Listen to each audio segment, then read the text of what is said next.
And welcome back to Point Shaver. I know it's been a while since I've uploaded a video, but we are back. Conor McGregor's back, so I definitely got to upload a video. UFC 329 Max Holloway versus Conor McGregor will be taking place tomorrow, or by the time you see this video, maybe today. And I'm going to be going through all the fights and all the breakdowns and giving you guys the picks that you guys need to be able to win some money for tomorrow. And with the first fight, we have Cody Durden versus Alessandro Costa. To me, this is a pretty easy fight to pick. Durden so far in his UFC career has not really been too impressive. He's been finished a bunch of times. He seems really small. I know that they're fighting at flyweight, but he's really small even for flyweights. He's smaller than most in the division. The striking is pretty subpar. He's got solid wrestling.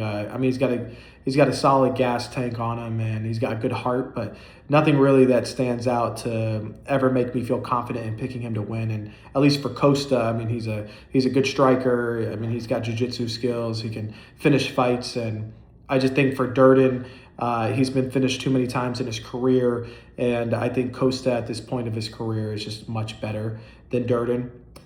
So for those reasons, I'm going to go with Costa to get it done. I think early he'll chop the legs. I think he'll be able to maybe, if it gets to the ground or if there is grappling, I think that Costa will be able to maybe use his jiu-jitsu and maybe get some better, more dominant positions or threaten submissions. I just don't see how Durden can win this fight without, controlling him on the ground, or maybe Costa gets tired in some type of way. But I do think eventually he will hurt Durden. Maybe with a body shot, or maybe a couple leg kicks will add up, or he's throwing a lot of body shots or body strikes, and he goes up top and he cracks them and follows them to the ground and TKO. So I'm going to go with Costa to get it done by first round KO. I don't think this fight will last long. I don't really trust Durden in this spot, so Costa gets it done by knockout. And the next fight, we have Ryan Gondra versus Zachary Reese. Pretty interesting fight. Both guys are pretty wild. Get a lot of early finishes. I know Zachary Reese has been the nail and the hammer sometimes in his fights, where he's got finished early or he's done the finishing early by submission or knockout. So Zachary Reese is pretty dangerous everywhere. But Gondra, he walks forward, chin up in the air, not really defensively sound, but he puts guys away. Now, to be fair, he hasn't really had much competition, but the two fights that he's had inside the UFC, whether it's the Dana White Contender Series or when he fought on an actual card, he walked a guy down with big overhands and he put him away. I think for a guy like Zachary Reese, who's really tall and stands pretty straight up, I do think Gondra will come over the top and be able to clip him. Now, I could see Zachary Reese potentially getting this fight to the ground and maybe slowing the fight down. I think Zachary Reese is much better when he doesn't, get wild or, get into these crazy exchanges or allow these guys to just walk forward and, he tried to enter range and exchange with them. If he could slow the fight down and he can get it against the cage and maybe do a little bit of grappling, maybe slow down Gondra just a little bit, get him into the second round, get him into the third round, see how that cardio is, I think he'll have a better chance. But from what I've seen from Zachary Reese, he's going to be a guy that's going to want to return shots. And if he gets hit, he's going to want to give some hits back. And I don't think you could do that with a guy like Gondra, who's going to walk forward and he's going to hit you with a big overhand and he's going to put you away.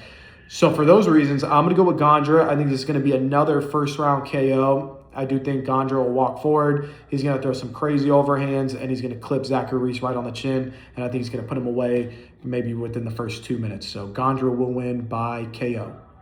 And in the next fight, we have Farid Basharat versus John Garza. Garza's making his debut on short notice. From the clips that I've seen from him, he looks pretty solid. He's got some really excellent boxing. Now, I don't really know about the competition that he's went against. I don't know how legitimate it is, but I know Farid Basharat is very legit. He's very good everywhere. The last fight that I saw him in, though, I did see the cardio a little bit in question.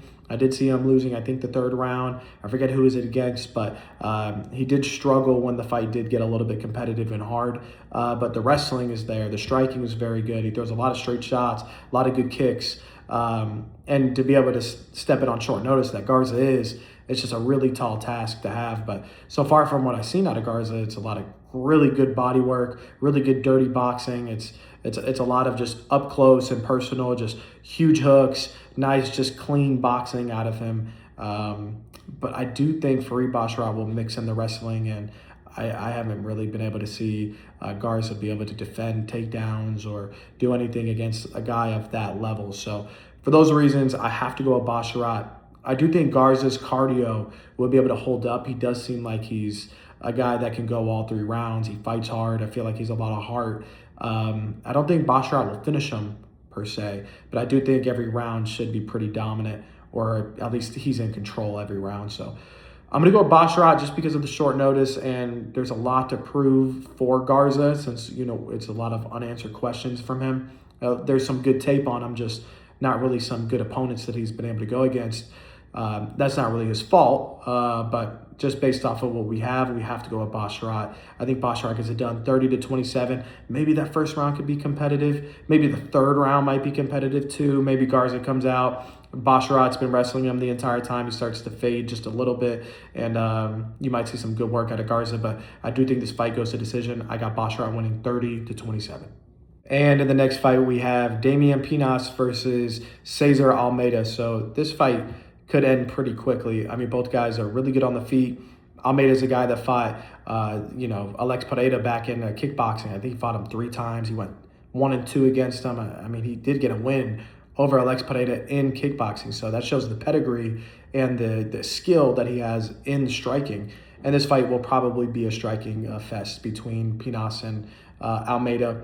Pinas so far has shown since he's joined the UFC, and even in the regional scenes, he has a 1-2 that is just maybe some of the best that you'll see. It's so sharp, it's so clean, and it's so powerful. He puts everybody away with that same combination, that same jab, and then straight down the middle. I mean, he's put 3 different guys away with that same combination. And since he's gotten UFC, he's put 2 of them away. So he's really impressive, and everything is really early finishes. Almeida, you've seen have some good success, but then you see him against like a Roman Kopylov, who, yes, is very good, but he lost that fight, and he did get outstruck that fight, and he got taken down as well. So he has a weakness on the ground, and maybe he has some grappling deficiencies. Now, I don't think the ground will ever be in play here, but if Pinas wanted to, I do think Pinas could take him down. Almeida really has no resistance when it comes to defensive grappling, anything like that. It's just kickboxing only. Not to say that he couldn't have improved on it or anything since we last saw him, but I mean, his last fight, he got taken down at will and controlled, and it was from the Olajaychuk, I think his brother, and it was a pretty dominant win for Olajaychuk. So for those reasons, I'm going to go with Pinas to get it done. I do think it's going to be a pretty fun striking exchange pretty early, but I think it's going to be another early finish. And I think Pinas is going to land that same combination. And I think he's going to be able to put him away. So Pinas gets it done by KO in the first round. And in the next fight, we have Tracy Cortez going against Wong King. So this is a really tough fight to judge, and I think it's the closest fight on paper with odds.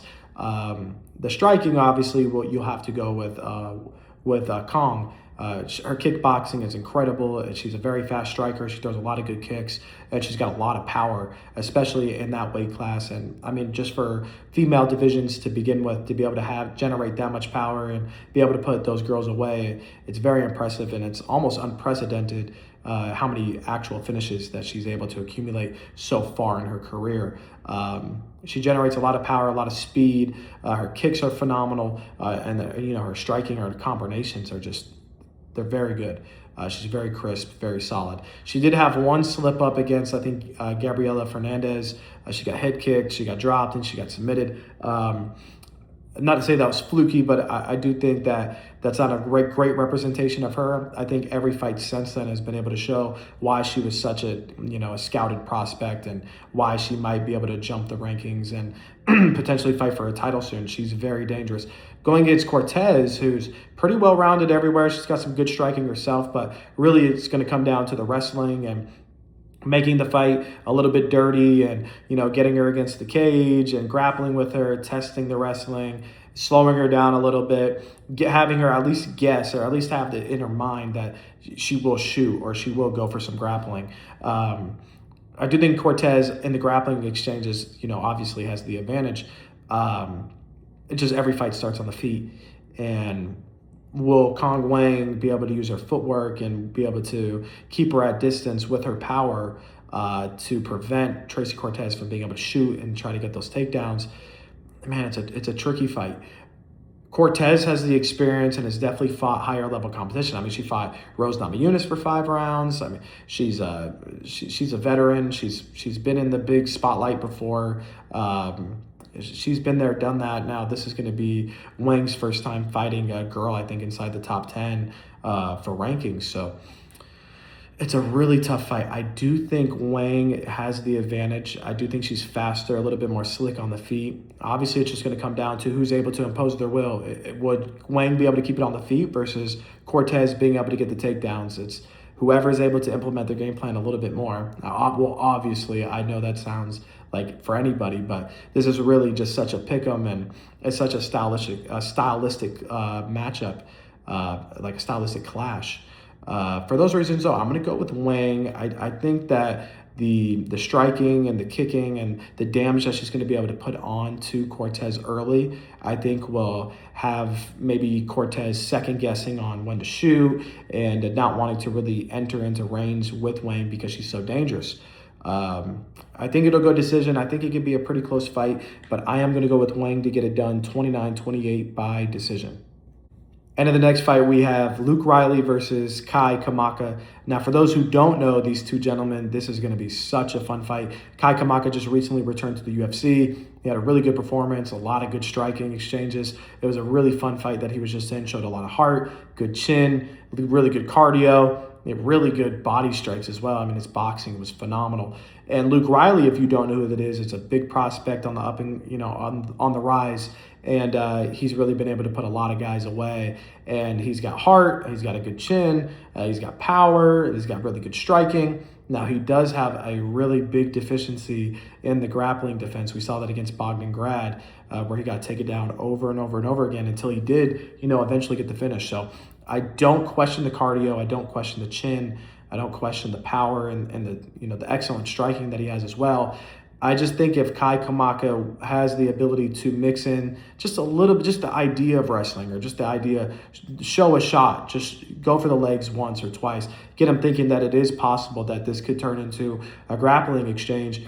I do think Kai Kamaka quickly gets an advantage over Luke Riley, who's very wild and can overthrow and throw some crazy, just powerful shots that he, can connect and put people away, but winds up missing or puts himself in danger. I think Kai Kamaka at this point of his career is just a little too poised, a little too experienced, and the striking is just going to be a lot of counter striking and landing when Riley's missing. So I think for me, I'm going to go with the underdog here. I'm going to go with Kai Kamaka. I just like what I've seen on tape more than what I've seen from Riley. This will be the biggest fight for Riley so far, the biggest step up in competition. Because Kai Kamaka will be there for all 3 rounds. He's got a good chin. He's durable. And I think he's a pretty smart fighter as well. I think he goes to the body pretty often, which will, really sap the energy of Riley, a guy that expends a lot of energy on throwing big shots and big combinations. As the fight goes on, I do think Kai Kamaka has the advantage just because he's going to invest into the body early. And he does have a takedown threat that he could throw out there. And you've seen it on tape that Luke Riley struggles. If you're getting taken down over and over and over again by Bogdan, I could see Kai Kamaka mixing at least one takedown if really needed. But for those reasons, I'm going to go with Kai Kamaka. This should be a really fun fight. This should be a fight that you guys wouldn't want to miss. But yeah, I'm going to go with Kai Kamaka to get it done. I think he wins by decision. I think he'll just land the cleaner shots. I think he might hurt Riley here or there with a counter. And I think he's going to be able to just get the nod on the judges' scorecard. So for me, it's going to be Kamaka to get it done by decision. And in the next fight, we have Adrian Yanez versus Cody No Love Garbrandt. It's so sad to see what happened to Cody from maybe one of the best championship fights ever, one of the best championship performances ever, to the fall that he's had ever since he fought TJ Dillashaw. It's just not the same fighter, not willing to enter exchanges as much, a little chinny, a little too afraid to exchange, really relying on his wrestling. Not so much with the striking as much as he used to be. A lot of leg kicks now, not so much the boxing and the head movement, something that he was so good with early on in his career. And I think a guy like Yanez, who's really crisp, and he's going to invest it to the body, invest into the legs, and he's going to land some good leg kicks, and he's going to have some probably better boxing than Garbrandt. And I think the takedown defense is good enough to be able to hold up. I think he'll be able to push Garbrandt back for most of the fight, and he's going to be able to just land the cleaner, better shots. And unfortunately, I do think Giannis is just the better fighter right now at this stage of his career than Garbrandt is, and I think he's going to put him away. I think over the first round, you'll see Garbrandt moving backwards and getting clipped, and there'll be just too much damage accumulated through that first round. And I do think Yanez will be able to put him away in the second, maybe with a nice little leg kick, and then maybe like a 1-2 combo down the middle, drops him, and then he's going to follow him to the ground and finish him. So I have Adrian Yanez to get it done by second round KO. Just right now, he's better, and he's had a little bit more impressive wins as of recent. So Adrian Yanez to get it done by second round knockout. And in the next fight, we have Nikita Krylov versus Robert Whittaker. So another really tough fight, another pick'em fight. And on paper, you wouldn't think that because Robert Whittaker, former champion, a guy that's fought Adesanya twice, a guy that's fought Yoel Romero, a guy that's fought the best of the best in the division for, yesteryear. But as of recent, he's obviously coming off a loss against Chimaev and De Ritter. He always just seemed a little small at middleweight, which is a little weird because he's moving up to light heavyweight.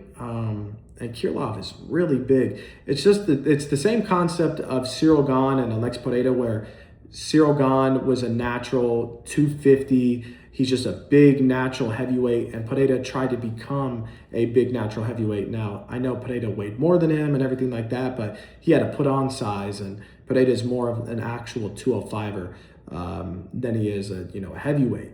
Not to say he can't beat other heavyweights because the division's pretty abysmal, but I'm a little nervous for Robert Whittaker to get in there. I think he's going to be faster. I think he's going to obviously be a much better, more well-rounded fighter, but Krylov can touch him, and I think he can put him away. We've seen Robert Whittaker be pretty chinny.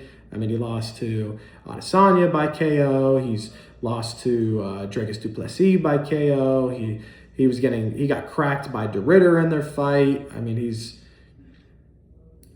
just maybe not the same as he once was. And Krylov is a guy that gets finishes a lot in the UFC. A lot of me is telling me just on paper, Whittaker's better everywhere. He's going to be faster. He's going to be explosive, but I don't think he's big enough for the weight class. And I think he's going to run into some real issues with a light heavyweight. I could see Krylov walking around at like 230, and I think Robert Whittaker might be 210, 212. I don't really think he had to cut much weight to make the weight class. So for those reasons, I do think Krylov is just a more natural light heavyweight, and the size will be an issue. I think the power will be an issue, especially for a guy that's been chinny in his career, going against the guy that has a lot of power in his hands.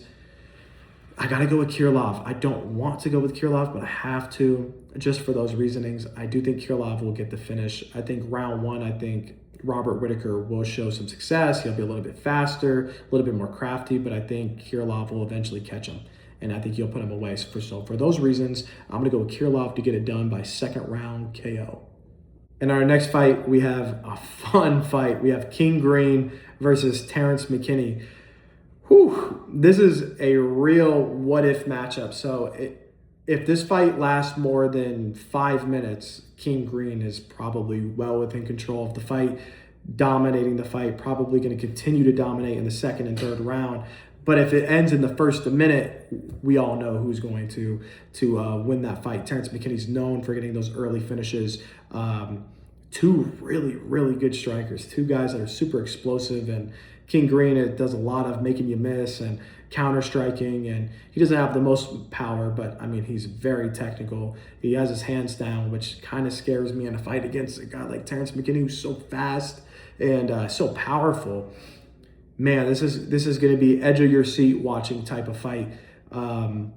If the fight lasts more than 5 minutes, King Green wins the fight. If the fight finishes within 2 minutes, Terrence McKinney will be the guy with his hand raised.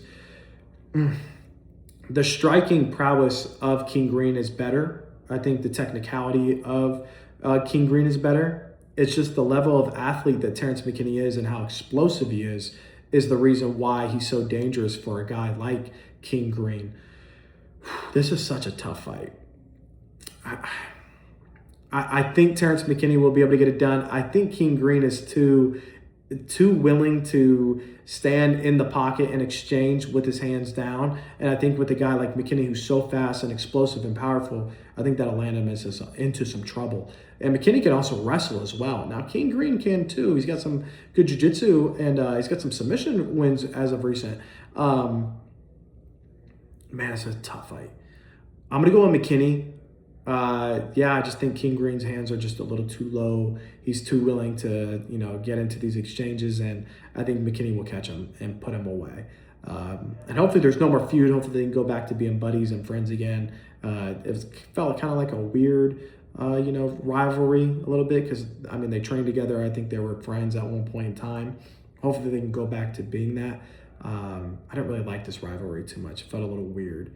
But I'm going to go with Terrence McKinney to get it done by first round KO. You could probably take it for under half a round. I think he might get him out of there in the first 2 minutes, 1 minute. But if he doesn't, King Green will win the fight. So I'm going to go with Terrence McKinney to get it done by KO in the first minute. And in the next fight, we have Loner Kavanagh versus Brandon Royval. This is a very fun fight as well. We just saw Brandon Royval fight Joshua Van, and maybe the fight of the year. One of the best fights I've ever seen at flyweight for sure. Both guys were landing pretty well. It looked like maybe Brandon Royval was going to edge out that win into the last 10 seconds in that third round where Joshua Van just caught him and dropped him or hurt him pretty badly. And Kavanagh so far in his career has just shown some phenomenal striking. This fight will likely stay on the feet. Kavanagh did get that knockout loss against Charles Johnson, but so did Joshua Van. Charles Johnson's kind of known for losing to guys for the first 2 rounds, but staying game and having a good chin and just being up there for the knockout. If one guy's get a little sloppy or a little lazy. But Kavanagh censored him when he fought Brandon Moreno. That was a masterclass performance. The striking was so good, the kicks, the speed. I think it will pose a lot of problems for Brandon Royval. We might see another Joshua Van versus Brandon Royval type of fight. And if Kavanagh wins this fight, you got to match him up with maybe Tatsuro, or you could even throw him in there with Van if he beats Pantoja. That's match made in heaven. Kavanagh versus Van would be insane. The size of Brandon Royval gives everybody trouble. His boxing is very good. He's also a very good striker. He's got solid submission game as well. I don't see this fight going to the ground. I would recommend for Royval to try to take this to the ground. I don't think he can strike with Kavanagh. And for those reasons, I have to go with Kavanagh. I do think he will be able to get the decision. I don't think he'll get him out of there. Royval is pretty tough, pretty crafty himself. Royval even might steal around here or there. But yeah, I think Kavanagh's just a little too good, a little too quick. The striking's just a little too technical. So for those reasons, I have Loner Kavanagh getting it done 29-28 by decision. And in the next fight, we have Mario Batista versus Corey Sandhagen. Another fantastic fight. 2 top 5, the top 7 guys in the bantamweight division. Corey Sandhagen's fought the who's of who at bantamweight. He's fought Piotr Jan, he's fought Merab, he's fought TJ Dillashaw back in the day. He's really made great work of the division, and he's just never gotten that title, but he's always right there in the picture. He's always right there in the mix. But he's so well-rounded. He's got such good wrestling. He's got good striking. He's super slick. His cardio is super good. His chin is pretty good. Everything about this guy is so well-rounded, and he has all what it takes to be a champion. He just can never get over the edge over these top-level guys like Merab and Piotr Jan. And for Mario Batista, another guy that's just comes in and he gets the job done. Nobody liked the win against Jose Aldo, but he found a way to get it. He found a way to get the win against Patchy Mix. Everybody was counting him out. Nobody really thought that Mario Batista was going to win that fight. The odds didn't even think he was going to win that fight. He dominated Patchy Mix. It's just a guy that is really well-rounded as well. He's got good cardio. He's striking. He's powerful, and he's got pretty good wrestling. He's got good wrestling defense as well. it's just Corey Sandhagen is just so well-rounded. It's hard to pick against him. If you're not a champion and you don't hold the belt, you lose to Corey Sandhagen basically every time. It's been the story of his career, and except against Aljamain. When they were both contenders, he lost to Aljamain, but everybody since, he's won every fight against somebody that didn't have the belt.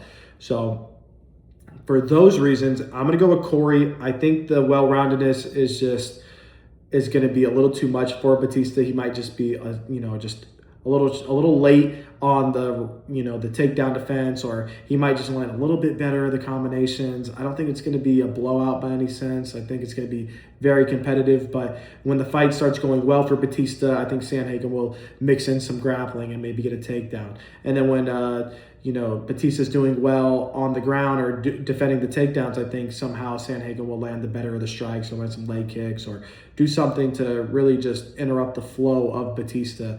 Sandhagen's just so good, man.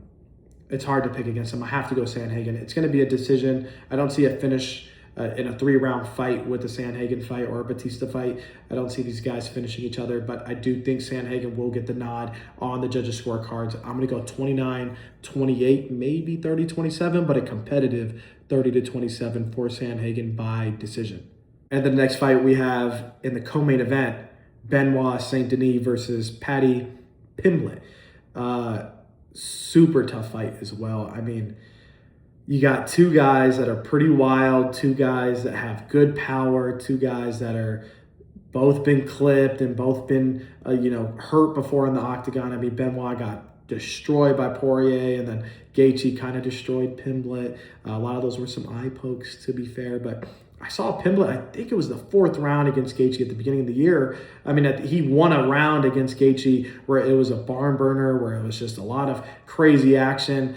I think that fight with Gaethje showed him more than what he knew he had. I think it brought out a different dog in him. I think he now knows he can go into deep waters and he can really, go 5 rounds, or he can, if the fight's not going well with him, he won't quit on himself, and he's still game at any moment. And he's very awkward.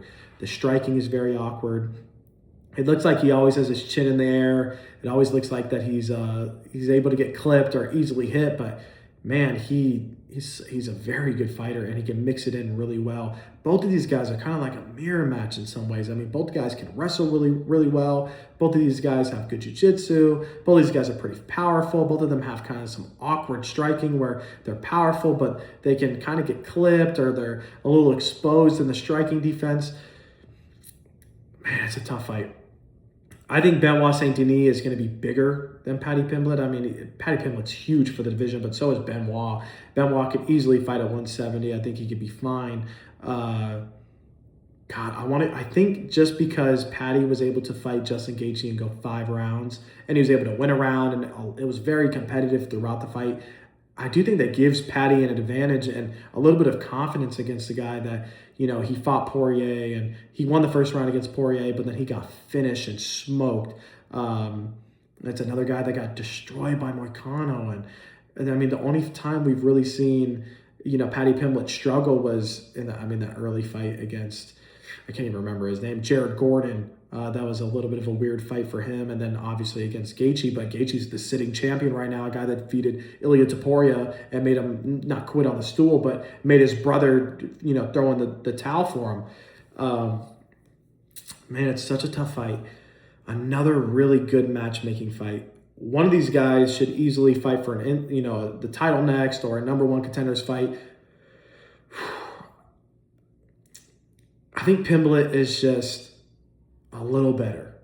I think Pimblett, his striking is very awkward, but I think he can take a hit, and I think he can give one back. And I don't know if Benoit Saint-Denis can. I mean, we've seen him get pummeled before by Moicano. We've seen him get pummeled by Poirier. It's just, even early on in his UFC career, he got pummeled early on when he made his debut. We've only seen Pimblett really get pummeled once against Gaethje, and even that was pretty competitive.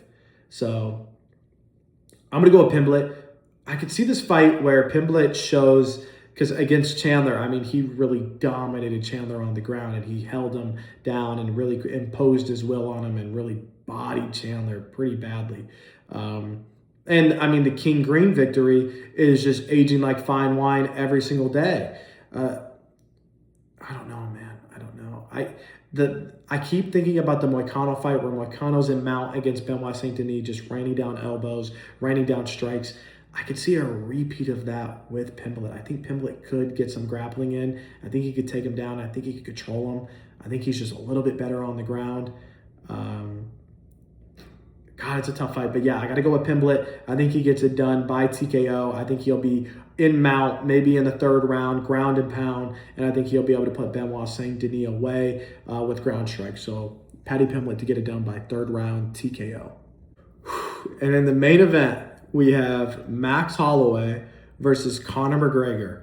Part 2, where this fight took place 13 years ago, where it's really one of only Conor McGregor's decision wins, where, I mean, he utilized grappling, out of all things, to be able to beat Max Holloway. Both had an injury, I think, during the fight, where both were kind of compromised, and they're both really young in their career.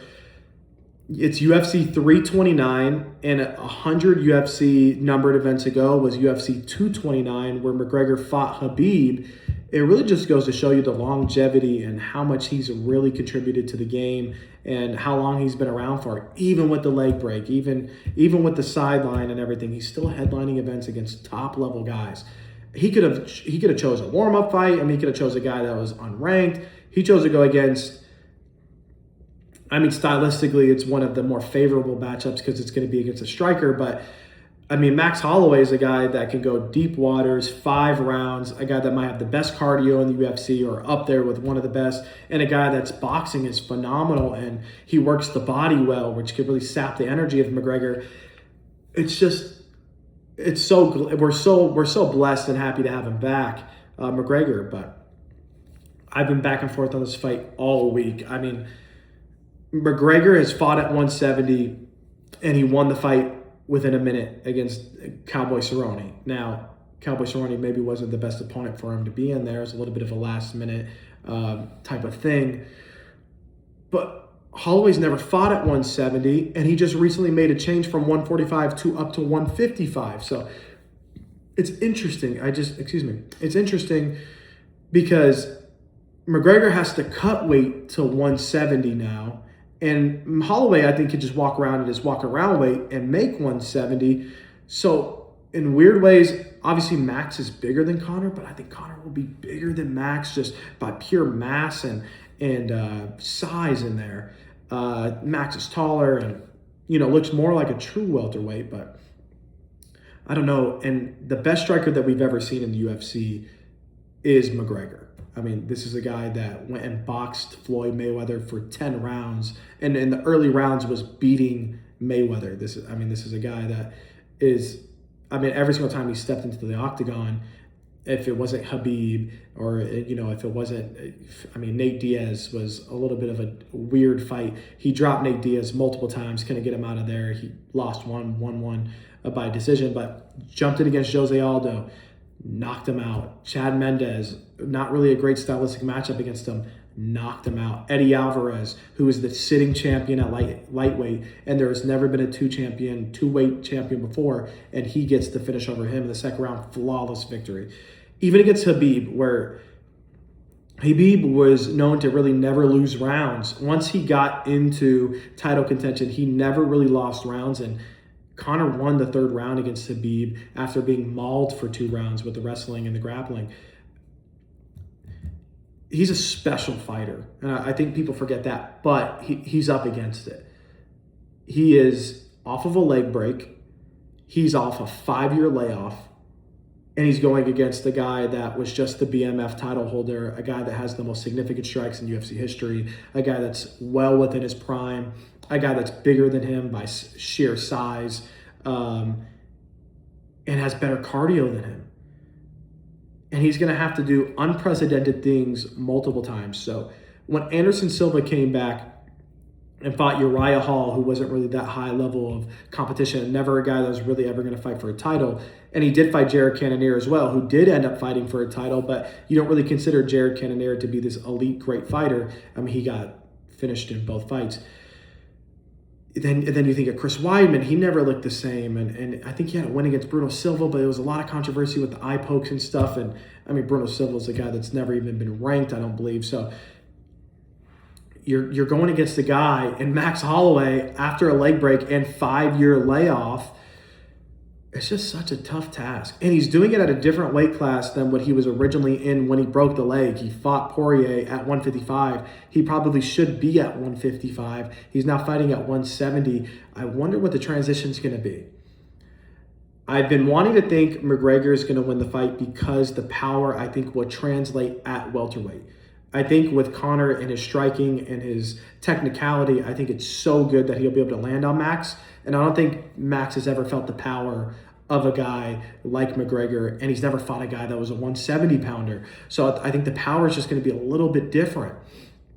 So he couldn't take Ilia Topuria at 145. The power was too good there. I wonder what the power is going to be like at 170 against Conor, a sniper like him. I was leaning Conor all week. But then when you think about a 5-year layoff, you don't get better at something by not doing it. He hasn't been in the octagon for 5 years.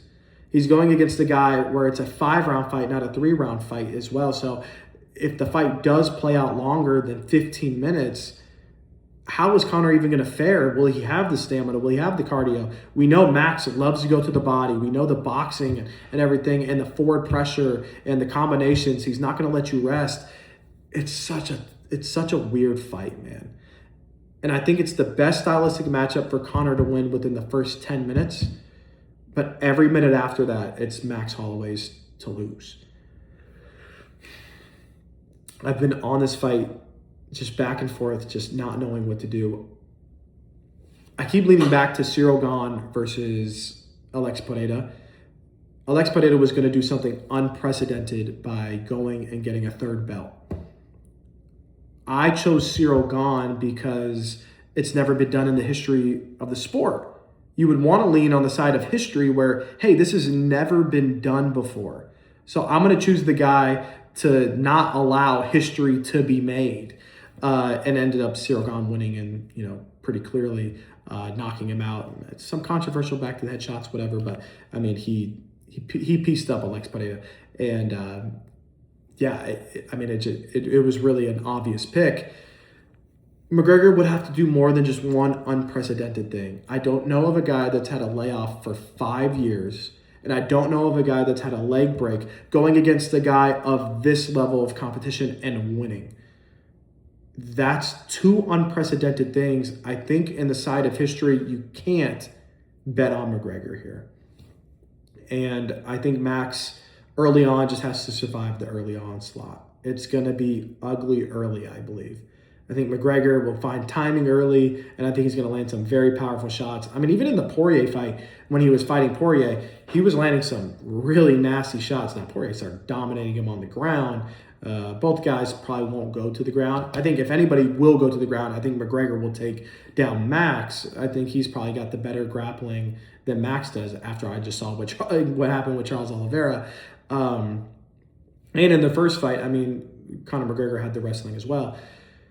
Man, it's just such a tough fight. I want to see Conor win. I think everybody wants to see Conor win. It's just such a tall task. I don't know if anybody can do this. I don't know if anybody can come off a leg break and a 5-year layoff going against a guy that's a top 5 in the division fighter. For those reasons, I have to go with Max. I think this fight will get finished in the 3rd round. I think Conor early on will show success. And I think over time, he'll start to gas and tire. And then I think he'll get hurt with a body shot. He'll cover up, and Max will finish him on the ground with some ground and pound. I don't want that to happen. I love both of these guys, but that's just my cogent analysis. That's what I have when I think about the fight. I was on McGregor all week. I'm going to switch to Holloway at the end here. I think he's going to get it done by 3rd round, TKO. Max will win this fight. So thank you guys for tuning in. I'll be back to uploading every week whenever there's a UFC card, doing breakdowns, predictions, and giving you guys videos again. Just got a new phone, so I'll be able to upload and make more content. So thank you guys for tuning in. Thank you for watching, and hopefully I give you guys some good picks and enjoy the fights. We'll see you next time.